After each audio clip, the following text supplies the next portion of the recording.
Hi, this is Steve Casey from Tennessee Wood Flooring. For those of you in Asheville, this is the world's shortest video on how to install hardwood flooring. Now, the very first thing about installing flooring is your substrate. There again, this is going to hit the high spots and that's going to be about it. But it's not rocket science, quite frankly.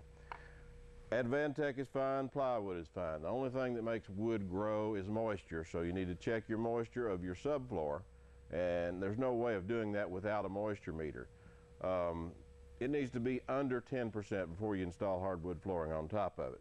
Next thing, felt paper. Put your felt paper down. It's a cheap moisture barrier for anything that has moisture in your subfloors or your crawl space.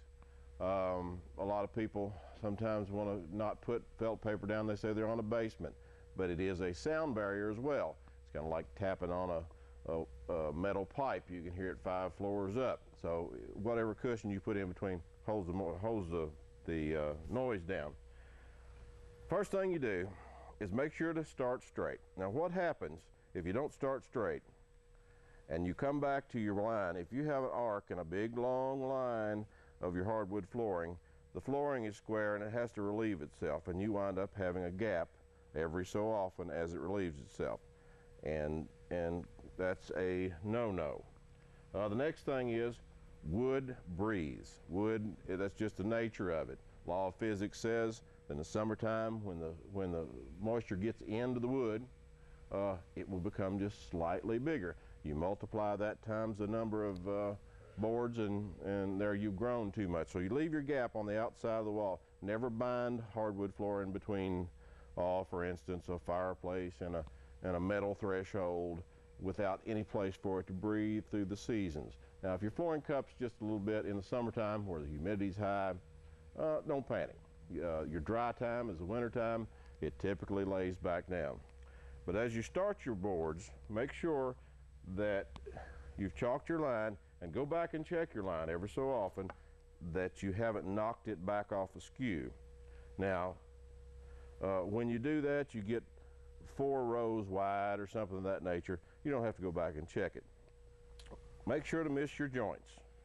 Miss your joints at least, 3 inches. There again, common sense will tell you if you're laying, if you don't miss one more than 3 inches, nobody's going to die from it and you'll never see it again. So flooring is tongue and grooved on the ends and the side. All certified flooring now is tongue and groove on the ends and the side. It has a certain amount of structural integrity in and of itself, so you can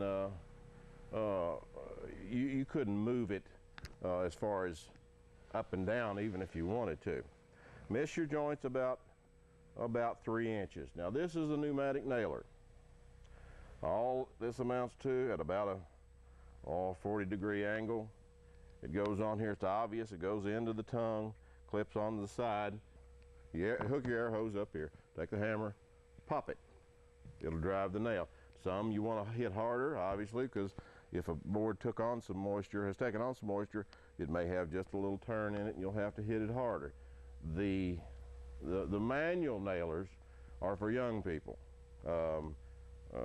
You have to hit it hard every time. So you guys that are my age, you know the drill. Less effort is always good. Leaves you a little more time for cigars and beer. Other than that, it's not really rocket science. Now, there's 1,000 other things that are involved in installing hardwood flooring, most of which common sense will take care of, some of which it won't. Thus, Tennessee Wood Flooring in Sevierville, give us a call, 800-238-1009, or stop by if you're in the Smoky Mountain area. And if you have some questions, you'll get somebody on the phone, and we'll give you our advice on it. We've been doing it quite a while. Steve Casey, Tennessee Wood Flooring. For more of our instructional videos, click on this link.